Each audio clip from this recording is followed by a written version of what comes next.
84 में उसके पहले जी सर। उसमें कितने नंबर थे? सर इंटरव्यू में मुझे 80 नंबर मिले थे और 3 नंबर से मेरे छोटा था। 80 नंबर मिले? जी सर। Very good. इंटरव्यू तो अच्छा था आपका। आउट ऑफ 120 ना? जी sir 120। Very good. Thank you sir. नौजना था, 90% नंबर था आपको। अच्छा, नहीं अच्छा, आप फिलोसफी पढ़े हैं? जी सर। ग्रेजुएशन फिलोसफी छोड़ के आप हिंदी क्यों लिए? सर सिविल सर्विस के प्रति रुझान शुरू से था सर, और इसी को देख कर मैंने सर फिलोसफी और सब्सिडी के तौर पर मैंने हिंदी साहित्य को भी रखा था सर। और सर जब मेरा ग्रेजुएशन कंप्लीट हुआ तो उस समय सिर्फ एक ऑप्शन रखने का विचार ऑप्शन दे रहा। और सर बीपीएससी एक ऐसा है जो कि हमें अदर सब्जेक्ट चुनने का भी मौका भी मिलता है। और चूँकि मेरा माध्यम सर हिंदी था और मैंने शुरू से हिंदी से और हिंदी में खुद को कम्फर्टेबल भी महसूस करता हूँ सर। और यही कारण है कि सर हिंदी टीचर को मैं सिंपल हिंदी और हिंदी लिटरेचर में जहाँ तक हम लोग की समझदारी है फर्क है। लिटरेचर में आपको हिंदी के सभी लेखकों के बारे में, उनके जो उपन्यासकार हैं, कवि हैं, सबके बारे में जानना पड़ता है। फिर विभिन्न दौर है हिंदी का, उसके उस कालखंड के बारे में आपको जानना पड़ता है। और हिंदी मीडियम से पढ़ना एक अलग हुआ कि ठीक है हिंदी माध्यम से आता है, और इसलिए इनका क्वेश्चन यह था कि पीजी आप फिलोसफी से किए थे और फिर जब बीपीएससी में आपने हिंदी लिया। सर अगर मुझे 2 ऑप्शनल रखने के लिए होता तो आप फिलोसफी लेते दोनों क्योंकि सिलेबस देखा जाए तो फिलॉसफी जो है वो लिटरेचर से भी छोटा है। जी सर। और आपने उसे 5 सालों तक अध्ययन किया इस लाइन का, इसलिए उसे छोटा हिंदी लिटरेचर पर आ गए। सर क्या रीजन क्या हो सकता? सर इसका रीज़न ये था कि मैं फिलॉसफी के बहुत सारे सिद्धांत ऐसे थे जो कि हिंदी साहित्य में सर मिल जाते हैं। और दूसरा सर एक हेल्पिंग प्लेटफॉर्म के रूप में मेरे अंकल हिंदी साहित्य से ऑलरेडी सर चुनिंदा थे, तो वो सब भी मौजूद थे और सर मटेरियल भी अवेलेबल ईजी था। अच्छा, आपके अंकल भी इस सेवा में हैं? जी सर। किस सेवा में है वो? सर वो 53वीं से 55वीं हार्डवेयर लेवल पर चली थी। अच्छा, आईडियो लेवल पर। जी सर। अच्छा ठीक है गुलशन जी, जी सर। आपका हॉबी है क्रिकेट? जी सर। प्लेइंग? जी सर। तो आप तो विकेट गाड़ लेते होइएगा अपने से? जी सर। जनरली सर गाँव में मैं खेलता था सर उस समय, तो सर मुझे अच्छा लगता है क्रिकेट सर खेलना। हॉबी होता है जो कि आप फुर्सत के समय में करते हैं। जी सर। तो उस टाइप से आप खेलते हैं अभी भी? जी सर, अभी भी मौका मिलता है तो मैं सर खेलता हूँ। हाँ, लेकिन किसी प्रतियोगिता में नहीं अभी तक सर। प्रतियोगिता नहीं, वो तो ट्रेनिंग का पार्ट है या टैलेंट का बात है, वो तो अलग चीज़ है। लेकिन आपको शौक है क्रिकेट खेलने? जी सर। जहाँ भी मौका मिलेगा, जगह मिलेगा तो आप शुरू हो जाएगा। सर मौका मिलेगा तो मैं खेलना चाहूँगा सर। हाँ, तो ये बताइए क्रिकेट का पिच की लंबाई कितनी होती है? सर 22 का सर। 22 गज। जी सर। विकेट की ऊंचाई सर जमीन से सर 3.5%। इसको लेकर के कंफर्म नहीं है सर। क्रिच बैटिंग फील्ड जो पॉकेट क्रिच बोलते हैं। Sorry sir. कितने दूर पे बैट्समैन वो जो एक रेंजर आता है ना, जहाँ आउट होता है, रन आउट, जी सर। वो जो वाइट लाइन होती है, जी सर। वो और विकेट की दूरी। और सर डोंट गेस। जब आप क्रिकेट हॉबी लिखते हैं तो गेस नहीं करिए, आप जान लीजिएगा। अभी आपका इंटरव्यू तो है ना एक आध दिन? जी सर। हॉबी में काफ़ी जाते हैं तो उसके विशेष इंडियन फिलोसफी के प्रमुख विचारक सर मोहम्मद इकबाल हैं सर, और पंडित डॉक्टर सर्वपल्ली राधाकृष्णन है, पंडित दीनदयाल उपाध्याय हैं। ये तो मॉडर्न हो गया। और सर सॉरी सर जैसे फिलॉसफी में है ना चार्वाक का सिद्धांत, जी सर। ये सब पढ़े हैं? जी सर, बिल्कुल सर। हाँ बताइए उसमें कौन कौन है उस टाइप में?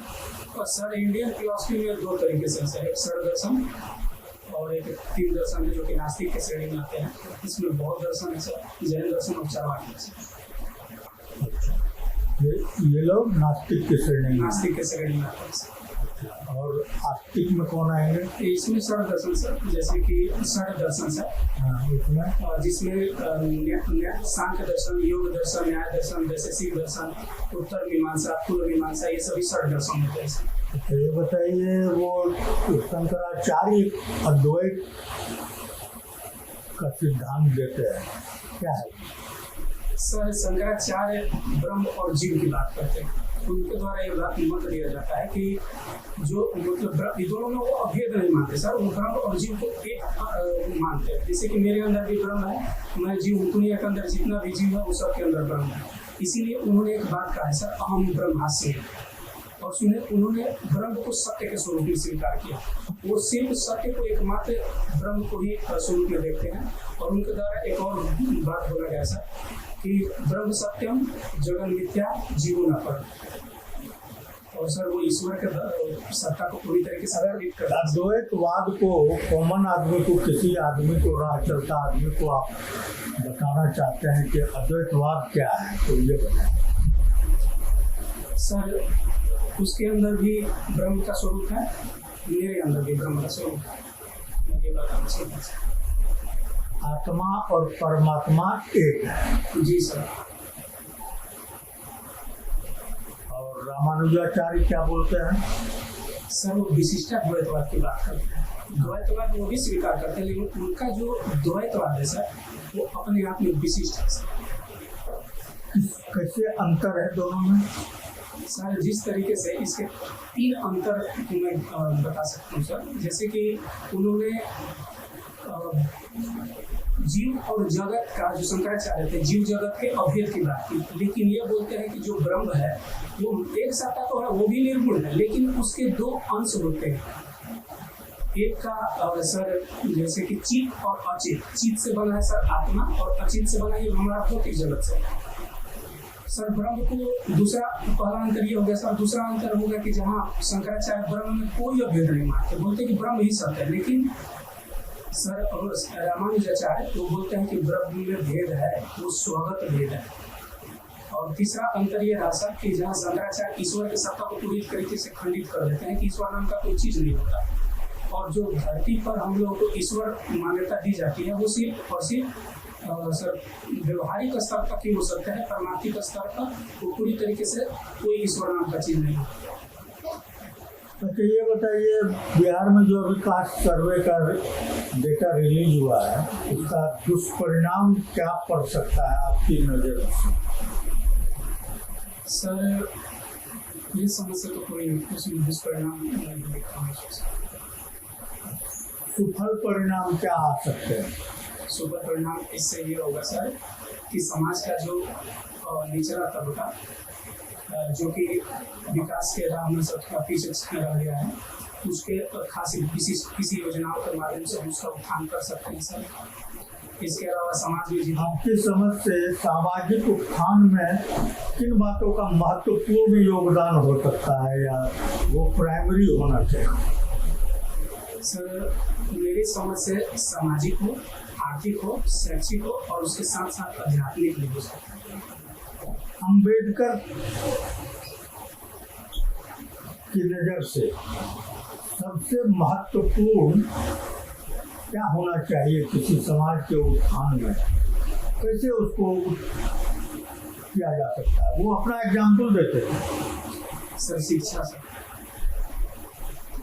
शिक्षा। जी सर। तो ये बताइए, हम लोग शिक्षा में स्कूल तो खुला हुआ है, अभी शिक्षा विभाग न्यूज में भी है, क्यों ये चर्चा का विषय है कि टीचर को स्कूल आना चाहिए, बच्चे को उनको स्कूल में पढ़ाना चाहिए ढंग से। सर ये अच्छा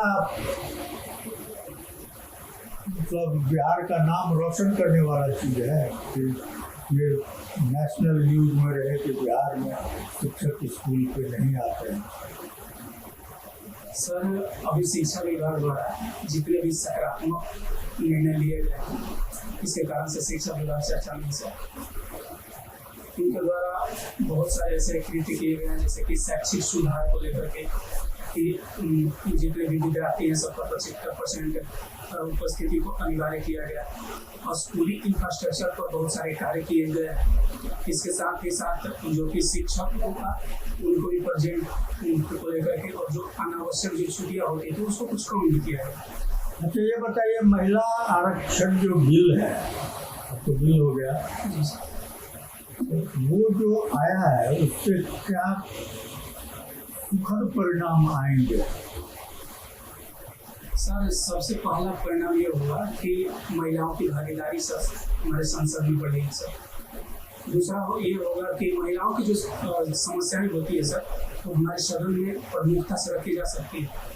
तीसरा ये होगा उसके पहले नहीं रखी जाती थी सर, रखी जाती थी सर, लेकिन पहले की अपेक्षा अब जो कानून बनने वाला है नारी शक्ति बंधन विधेयक उसके अंतर्गत सर महिलाओं के प्रमुखता से रखी जा सकती है, क्योंकि जो कोई भी विधेयक रखे वो महिला ही होगी सर और महिला की समस्याओं को अच्छी तरीके से समझ सकती है। और तीसरा ये होगा कि सर वैश्विक स्तर पर हमारा जो ग्लोबल जेंडर गैप इंडेक्स है उसमें भी सुधार होगा। वैश्विक स्तर पर भारत की छवि अच्छी बढ़ेगी सर। तो ये बताइए, हिंदी लिटरेचर में छायावाद ये क्या है? सर छायावाद जो है 1918 से 1936 के बीच के काल को हम छायावाद करते हैं। डॉक्टर नगेंद्र ने इसे सर हम इसको बीच में भी रोक रहे हैं। प्रेमचंद किस काल के हैं? सर छायावाद के बाद के काल में सर। तो उनकी रचनाएं सब कब की है? सर उससे पहले उन्होंने रचनाएं छायावाद के काल में भी लिखी थी सर, लेकिन वो आदर्शवादी थे, लेकिन यथार्थवादी 1936 के बाद लिखे हैं सर। बताइए। जैसे कि छायावाद जो है सर डॉक्टर नगेंद्र ने छायावाद के लेकर के एक बात बोला था कि आधुनिक काल का स्वर्ण युग उसको नाम दिया था सर। आधुनिक काल का स्वर्ण युग, ठीक है। आधुनिक हिंदी साहित्य का स्वर्ण युग। सामाजिक वानिकी क्या है? सॉरी सर, सामाजिक वानिकी सोशल पॉलिसी क्या है? Sorry sir.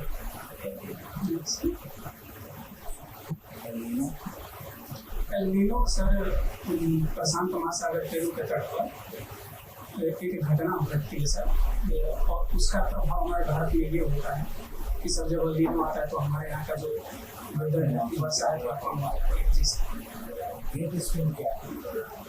सर एक वेट तो मुझे याद नहीं कि उसका चलने का क्या फ्लो होना चाहिए, लेकिन ये गर्म हवा होती है सर। कहाँ पर सॉरी सर, गर्म हवा नहीं कह सकते, जो भी एटमॉस्फेरिक विंड है। Thank you sir. Next Himalaya पर्वत श्रेणी जहाँ वो वहाँ नहीं होती, वो हमारे भारतीय भारत का क्लाइमेट किस प्रकार का? सर जैसे कि उत्तर पूर्वी जो हमारा मानसून होता है वो हिमालय से भी प्रभावित होता है और हिमालय अगर वहाँ नहीं होती सर तो डायरेक्ट जो हवा आती है उससे टकरा करके बारिश नहीं करा पाती। उसकी हमारे भारत का जो क्लाइमेट है वो किस प्रकार के है? सर उसी कटिबंधीय मानसून कटिबंधीय जी सर हमारी क्या है? क्लाइमेट क्लाइमेट है। हिमालय नहीं होता तो हमारी क्लाइमेट क्या होती? सर शीतोष्ण होती, जी सर। Thank you sir. शीतोष्ण होती। तो हिमालय का कुछ सिग्निफिकेंस बताएं, हिमालय होने से हमें क्या क्या लाभ है, सिग्निफिकेंस का महत्व बताएं। जैसे एक मैं हिंट दे देता हूँ जैसे हिमालय है, जिसके कारण डिफेंस चाइना वाले हमारे भारत पर आक्रमण नहीं कर सकते। डिफेंस का बैरियर बनता है, अवरोध बनता है। तो इस तरह से आप अपना विचार व्यक्त करें। सबसे पहले हेल्थ के लिए धन्यवाद सर। और एक कारण ये होगा सर कि हमारे पास पेयजल की जो सुविधा है वो सर अच्छी हो, सबसे बड़ा और भी बताएंगे सर। इसके उससे लेकर के हमारा सर एग्रीकल्चर सेक्टर उस वहाँ पर भी लाभ मिलता है सर। इसके अलावा सर जो मौसमी परिवर्तन होते हैं, जैसे कि ठंडी के समय में सर शीतल का प्राप्त करने में भी होते हैं सर। इसके अलावा हमारे पर्यटन क्षेत्र में, दूसरा पर्यटन क्षेत्र में भी, धार्मिक क्षेत्र में भी है सर। ये सभी समय से जी सर।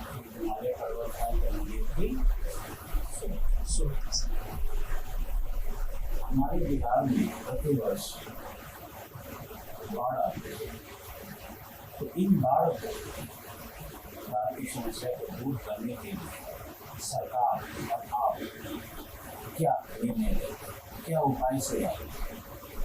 सर सबसे पहले कि जो सरकार की चलाई जा रही योजनाएं उस पर उसको अमल किया जाए। और जैसे कि सर आपने बोला मेरे स्तर पर, तो मेरा मानना है कि सर उसमें कुछ व्यवहारिक कार्य भी किए जा सकते हैं। जैसे बाढ़ को तो सर और ये प्राकृतिक आपदा को तो सर रोका नहीं जा सकता, कुछ काम तो जरूर किया जा सकता है। अगर सर आप अनुमति दें तो मैं कुछ व्यवहारिक कार्य भी बताना चाहूँगा। जैसे कि सर जहाँ बाढ़ के संवेदनशील इलाके हैं वहाँ का जो प्रशासन, जैसे कि SDM सर हो गया, PDO सर हो गया, वो सर ये काम कर सकते हैं कि सप्ताह के 7 दिन के अंदर सैटरडे और संडे दो ऐसे दिन होते हैं जो अपेक्षाकृत कम काम होते हैं, तो वो अपने क्षेत्र में किसी गांव, किसी कस्बा के वहाँ पर एक बैठक आयोजित करें, जिसमें वहाँ के मुखिया, वहाँ के बुद्धिजीवी वर्ग, इसके अलावा उस ग्रामीण जनता को उस बैठक में सम्मिलित करें और उन्हें सर श्रमदान के लिए प्रोत्साहित करें। और उसमें खुद वो सर वीडियो और अधिकारी को लगाना चाहिए सर। अब सर वो क्या होगा, क्या है? सॉरी सर, श्रमदान करके क्या करेंगे? सॉरी सर, श्रमदान क्यों करेंगे? सर श्रमदान इस एस्पेक्ट में किया जाता है, इस एस्पेक्ट में मैं करने की बात कर रहा था कि जैसे कि सर जलाशय का निर्माण करवाएं, जो अतिक्रमण कर करके बैठे हुए हैं कुआं का, नाले का, पानी का, वो सब हम लोग हटवा सकते हैं सर। गाँव में तालाब खुदवाया जा सकता है, नदी तट बांधों का मजबूतीकरण किया जा सकता है। इसके अलावा सर सरकार की योजना है, आप कहीं पे भी तालाब खुदवाइए, आपको पैसा दे दी सरकार, तो फिर भी नहीं खुदवा रहे। सर मनरेगा के अंतर्गत ये कार्य हो रहे हैं सर। मैंने व्यवहारिक स्तर पर भी बात की कि सर श्रमदान से भी अच्छा कर सकता है। नहीं, पब्लिक का एक परसेप्शन होता है कि कौन सा काम उसको करना है। अगर व्यवहारिक रूप से आप व्यवहारिक बात कर रहे हैं, पॉलिटिकल बात नहीं करेंगे। व्यवहारिक रूप से सरकार की योजना है नल जल योजना, गाँव में चापाकल लगता है, चापाकल का एक नट गिर जाता है, एक वाशर खराब होता है, तो पब्लिक अपने पैसे से नहीं लगाती है। फिर आप श्रमदान कहे कि बांध को स्ट्रेंथन करना है, अतिक्रमण हटाना, ये गवर्नमेंट एजेंसी का काम है, हम क्यों इसमें इन्वॉल्व होंगे? हमारा रिलेशन खराब होगा गाँव वाले के साथ, मेरे नाम पे पैसा निकाल लोगे। ये इतना जितना आप कह रहे हैं, मैंने चूँकि जब आप फील्ड में प्रैक्टिकल में जब उतरिएगा, ठीक है, तो वास्तव में पब्लिक की मानसिकता का आपको पता चलेगा। पब्लिक का कहना है कि नहीं ये सरकार का काम है, हम इसमें एक कुदाल से एक कुदाल मिट्टी नहीं काटेंगे, आप कटवाइए, आप इसको बंधवाइए, आप इसको स्ट्रेंथन करिए, और नहीं तो हम धरना प्रदर्शन करेंगे। ये इतना आसान मोटिवेशन। निश्चय योजना के बारे में बताइए सर। 7 निश्चय योजना कब शुरू हुआ? सर ये 2 भाग में है ना? जी सर, 1 और 2। जी सर, 2015 में सर। अच्छा, पहला में क्या किस पे फोकस था? मैंने सर जैसा कि उसके मैं पहले और दूसरे के निश्चय की बात करूँ, युवा शक्ति बिहार की प्रगति, सशक्त महिला सक्षम। सर पहले युवाओं को सशक्त किया गया है और दूसरे में अगर देखा जाए तो उस सशक्तता का आर्थिक रूप से फिर सशक्त किया गया है। जैसे कि सर आर्थिक पहले में एक योजना चली थी सर कि सभी युवाओं को प्रशिक्षण दिया जा रहा था और आप निश्चय बताइए क्या सब है।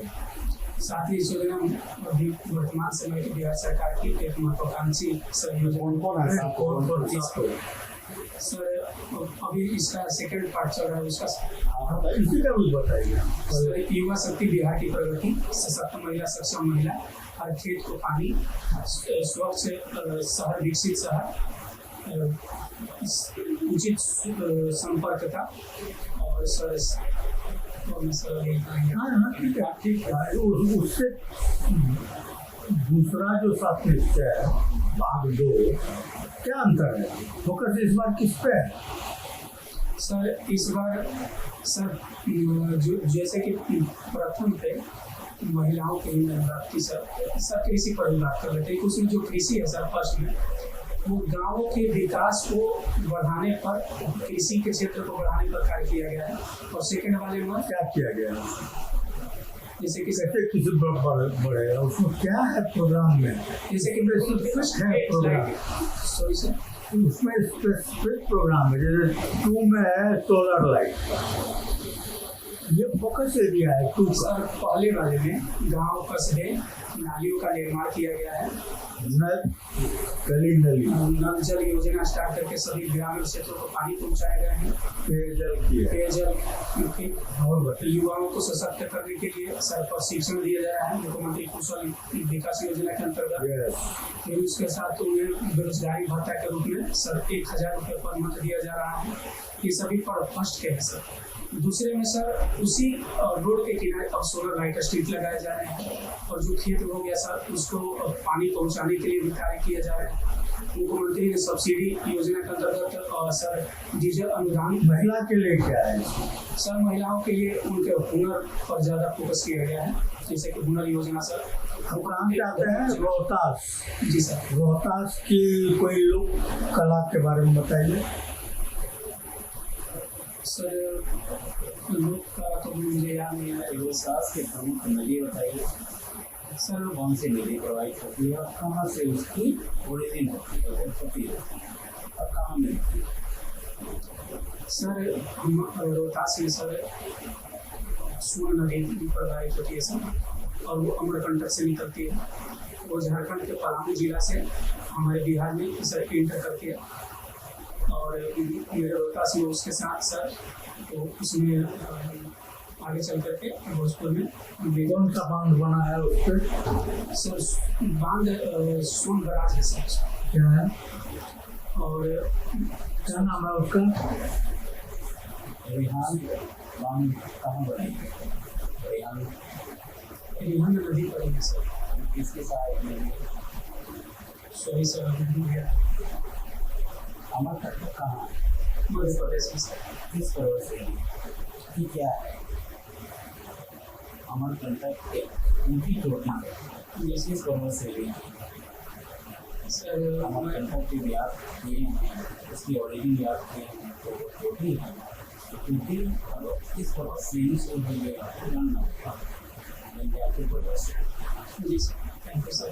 और उस चोटी से अमरकंटक से कितनी नदियों की उत्पत्ति होती है? सर 3 नदियाँ हैं सर। कौन कौन सी? नर्मदा, ताप्ती और सोन सर। ताप्ती की उत्पत्ति सॉरी सर मैं माफी चाहूँगा, मैं इसको सुधारना चाहता सर। यहाँ से मुख्यतः 2 नदी की उत्पत्ति होती है, एक नर्मदा और दूसरी आपकी सोन सोन से। दामोदर नदी की उत्पत्ति उसकी भी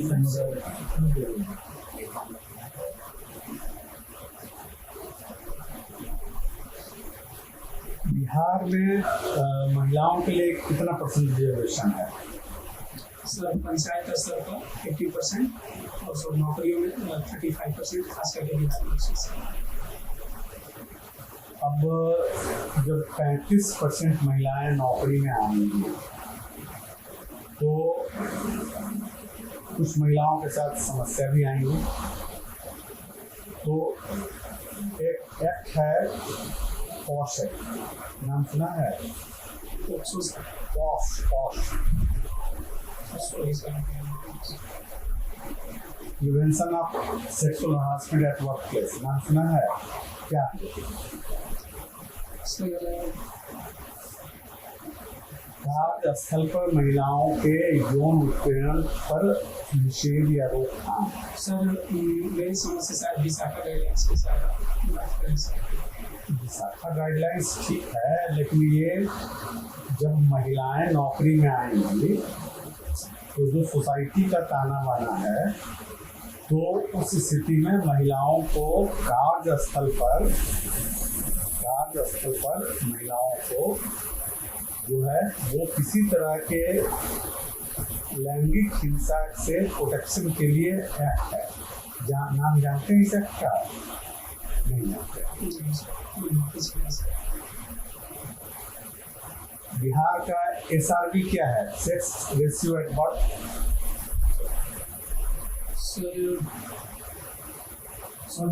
उसे पढ़ा था लेकिन अभी सर याद नहीं है। जी सर। तो सेक्स रेशियो एट बर्थ को इम्प्रूव करने के लिए सरकार की कौन सी योजनाएं हैं? सर सबसे पहला कि सर मुझे याद नहीं आ रहा है। तो अब बिहार सरकार में आप नौकरी करने आइएगा और अगर हमारी आबादी का 50% महिलाओं की आबादी है, नौकरी में अब 35% वो रहेंगे, 65% आप रहेंगे, अदर लोग रहेंगे, 35% तो वो अपने रिजर्वेशन से आएंगे, 10-15% मेरिट से आएंगे, तो 50-50 का रेशियो होगा ना। आपके वर्क प्लेस पे जहाँ आप काम करते हैं, हो सकता है आप जिस ऑफिस में काम करिएगा, आपके सीनियर आपकी महिला पदाधिकारी होंगे, आपके असिस्टेंट होंगे, आपके महिला पदाधिकारी होंगे, तो महिलाओं को प्रोटेक्शन चाहिए ना। वो प्रोटेक्शन देना हर ऑफिस हेड का दायित्व बनता है। सर मुख्यमंत्री जननी योजना सर, और फिर इसके बाद महिलाओं के जन्म बर्थ के बाद 25,000 पैसे दिए जा रहे हैं सर। उसको पढ़ लीजिए अच्छा से, उसका नाम है मुख्यमंत्री कन्या उत्थान योजना। उसके डिफरेंट स्टेज हैं और हर स्टेज डिफाइंड है। किस स्टेज में जन्म पर कितना मिलेगा, एक वैक्सीनेशन पर कितना मिलेगा, मैंने हर स्टेज डिफाइंड है उसका। तो वो एटलीस्ट महिलाओं से रिलेटेड जो है योजनाओं के बारे में आपको जानकारी हो। केंद्र और बिहार सरकार का और केंद्र सरकार का मिशन शक्ति का नाम सुने हैं? मिशन शक्ति योजना क्या बताइए सर? अभी मैं उसको भूला हूं सर, मैंने ये सब महिलाओं से संबंधित योजनाएं हैं। भारत सरकार और केंद्र सरकार की महिलाओं से संबंधित योजनाएं हैं। बिहार में एक पॉलिसी है, ठीक है, महिला सशक्तिकरण नीति, जानकारी है? कब लागू हुआ था? बिहार सरकार ने महिला सशक्तिकरण नीति बनाया है, कब बनाया है, ये जानकारी है? सॉरी सर, तो आप बताइए, आप मेजर चीज जो है, तो माने आप क्या चाहते हैं कि याद पार लीजिएगा। अब इसका इंटरव्यू 9 को है। हाँ, तो आप ठीक है, जितना गाँव पड़े तुमको है, जितना है वो तो नसीब का है ना, क्या पूछने लगे। कोई दिक्कत नहीं, आप टेंशन लेने का नहीं। महिला रिलेटेड जो है, जो मुख्य चीज है, वो रेखांकन कुछ योजनाओं का नाम मैंने लिया, लिखा होगा। इसका इंटरव्यू तो पिछले वर्ष मैंने सबको नोट किया है। हाँ ठीक है, डोंट बी इन टेंशन, नहीं कोई बात नहीं। लेकिन हाँ, फिलोसफी तुम्हारा पोस्ट ग्रेजुएशन तक अच्छा सब्जेक्ट है, उस पर अच्छा से पॉइंटेड आंसर क्या तो हिंदी ठीक है, दोनों ठीक है। हाँ अच्छी है, ठीक है। कुछ बिहार सरकार की जो योजनाएं हैं, महिला एसएमसी, ठीक है, महिला उद्यमी योजना है, क्योंकि अभी सरकार का फोकस एरिया है भारत सरकार का और राज्य सरकार का फोकस एरिया है वो। क्योंकि अगर राज्य को विकसित राज्य बनना है तो महिलाओं का पार्टिसिपेशन आपके इकोनॉमिकल जो डेवलपमेंट है उसमें होना चाहिए ना।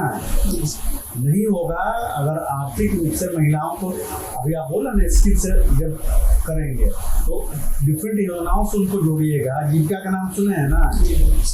जीविका क्या है? सर वही महिलाओं को सशक्तिकरण करना है। ग्रुप बना के मतलब लोकल लेवल पे SHG बना के, सेल्फ हेल्प ग्रुप बना के, तो वो भी क्या है, वो महिलाओं को सशक्त करने का तरीका है ना, वो एक रोल मॉडल हो गया पूरे देश के लिए। आज जीविका जो है कहाँ से कहाँ चला गया, पूरे देश के लिए वो रोल मॉडल है। ठीक है, बस आपका इंटरव्यू ठीक है, तैयारी भी ठीक है, थोड़ा सा ब्रश करने का जरूरत है, भूलना नहीं है। जो नहीं याद पड़ेगा तो बोल दीजिएगा, याद नहीं है तो कोई दिक्कत नहीं, ठीक है। अदरवाइज बोलने का तरीका, बैठने का तरीका, फेस करने का तरीका पूरा है, एवरीथिंग प्लीजिंग पर्सनैलिटी। आंसर जब दे रहे हैं हमें तो थोड़ा सोचने लग रहा है, ये अभी थोड़ा ये हमेशा होता है। सर मेरे इसलिए मुझे अभी थोड़ा आराम से रहेगा, इसके बारे में बता सकें, रिलैक्स होकर रहता है इसके बाद से। बाकी सर थोड़ा पहले बार सब शुरू कराए थे सर मौके तो थोड़ा स्पीडली कुछ ज़्यादा हो गया था वैसे। कोई बात नहीं, यही ना है, बैलेंस करके बोलना है, आप बैलेंस लगातार जो प्रयास करता है, प्रैक्टिस करता है, तो उसी से परफेक्शन आता है ना। सर कुछ ज़्यादा सुनता सर नहीं, मैं स्लो की बात नहीं कर रहा, थोड़ा सा रुक जा रहा है, रुकना नहीं है बीच में, कुछ ज़्यादा सोचना नहीं। आपको क्वेश्चन सुने, जो बोलना है 10-15 सेकंड तो आप पॉइंट पे जाते हैं ना, तब ना बोलना शुरू करेंगे। ये वो सबके साथ वो इतना स्पीड में नहीं बोलना है कि रटा हुआ। कोई भी सोच के ही बोलेंगे ना, हम लोग तो पैसे पूछ रहे हैं तो कहीं ना कहीं सोचना पड़ता है। और वो आपका व्यू एंड विजन देखेगा कि जो भी उसने क्वेश्चन पूछ किया बोर्ड ने आपका सुना, वो देखेगा कि लड़का सोचता कितना, माने उसका व्यू विजन कहाँ है, कहाँ जा रहा है। अगर आप प्रशासनिक सेवा में जाते हैं, पुलिस सेवा में जाते हैं, किसी सेवा में जाते हैं, तो आपके अंदर तार्किक शक्ति कितनी है, आप निर्णय कितना जल्दी ले पाते हैं। ठीक है, चलिए ऑल द बेस्ट। 9 को है आपका, चलिए हम लोग की शुभकामना है आपके साथ, ठीक है।